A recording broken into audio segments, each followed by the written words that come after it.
Assalamualaikum warahmatullahi wabarakatuh. Kali ini saya akan mengulas sebuah batu yang menjadi asal-usul nama kota Tuban.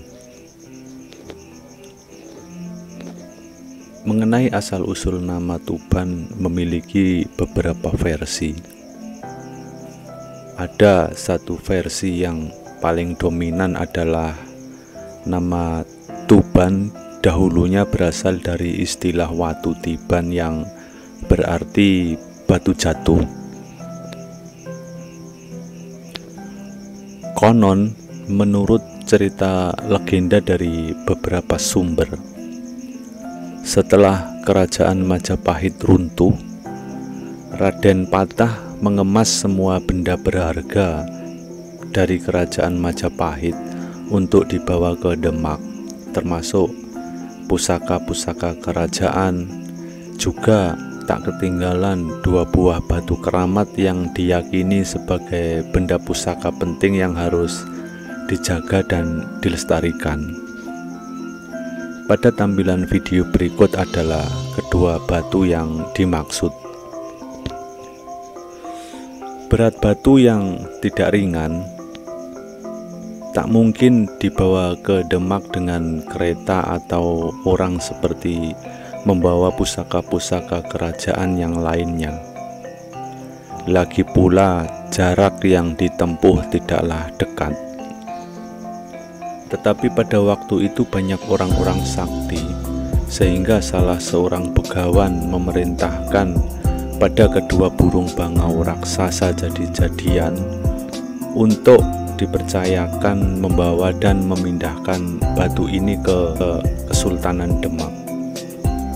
Maksudnya, sebagai putra keturunan Raja Majapahit, Raden Patah ingin memelihara benda ini sebagai bukti suksesi Demak setelah runtuhnya kerajaan Majapahit, juga sebagai bukti untuk sejarah atas hijrahnya masyarakat mengenai kepercayaan dari Hindu ke agama Islam.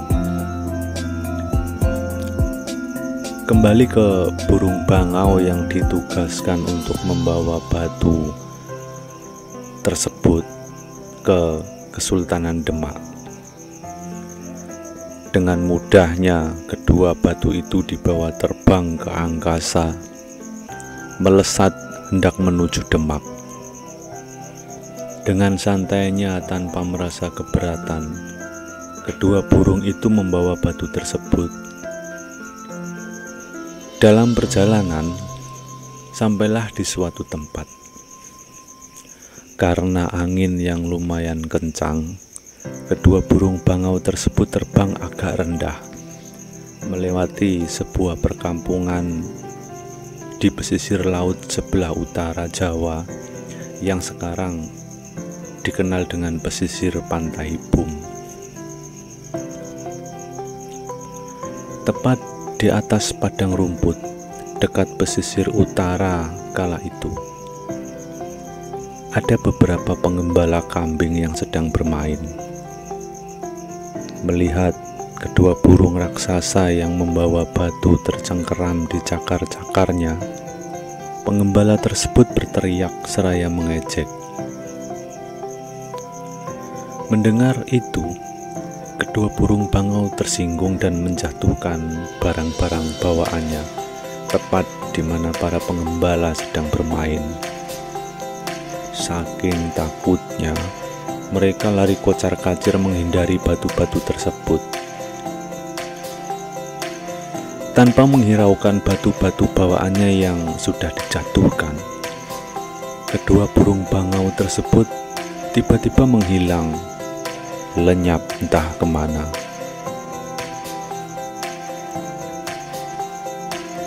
Kedua batu tersebut seperti ditata rapi dari jatuhnya.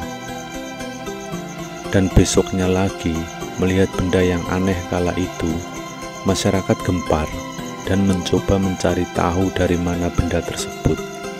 Sehingga salah seorang pengembala yang kemarin tahu kejadiannya menceritakan bagaimana awal mula batu tersebut ada di tempat itu. Dan lebih jelasnya lagi, ada beberapa rombongan prajurit Demak, utusan Raden Patah yang melewati tempat tersebut, mengetahui keberadaan batu yang sekian hari dibawa burung bangau.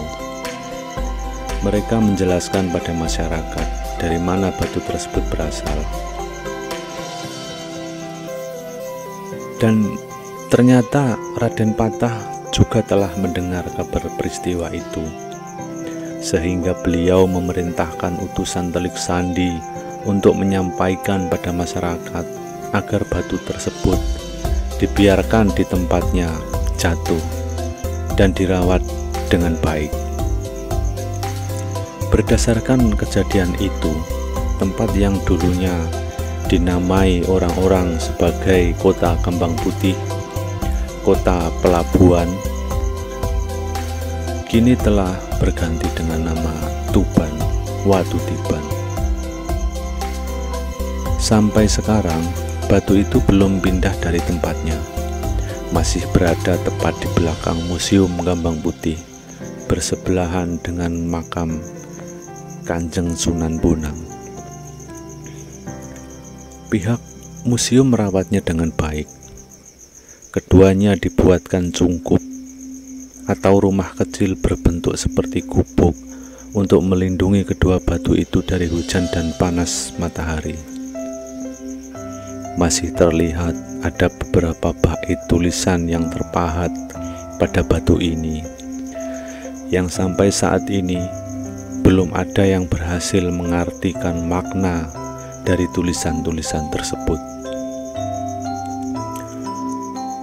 Konon menurut cerita, batu ini dipercaya adalah berasal dari batu meteor yang jatuh dari langit pada masa kejayaan Majapahit di bawah pemerintahan Sang Raja Kertabumi, yang tak lain adalah orang tua dari Raden Patah.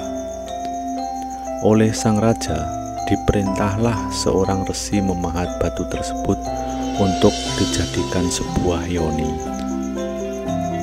sebagai media pemujaan dalam altar agama Hindu.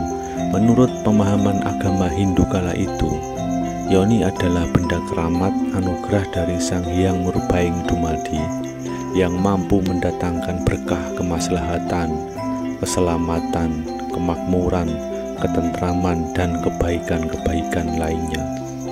Sehingga tak heran pada masanya benda ini adalah media pemujaan untuk Sang Hyang Menang.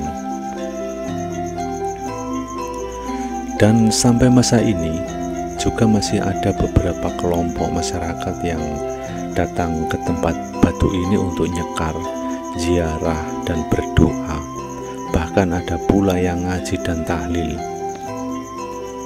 Pihak museum sudah memberikan pengarahan pada mereka yang datang untuk nyekar, tetapi namanya kepercayaan susah dihilangkan, sehingga terpaksa pihak museum tetap mengizinkan mereka yang datang untuk nyekar. Singkatnya, masih ada beberapa bagian masyarakat yang mempercayai batu ini sebagai benda keramat bertuah yang dikaruniai kekuatan magis oleh Sang Pencipta. Tetapi segalanya yang ada di dunia hakikinya adalah rahasia, termasuk keberadaan batu ini. Dan hanya Tuhan yang Maha Tahu atas segala sesuatu. Hanya ada satu kata yang ingin kreator sampaikan agar tidak terbersit di benak Anda untuk sebuah kesalahpahaman setelah menyaksikan dan memahami video ini. Kata tersebut adalah wallahu a'lam bishawab. Wassalam.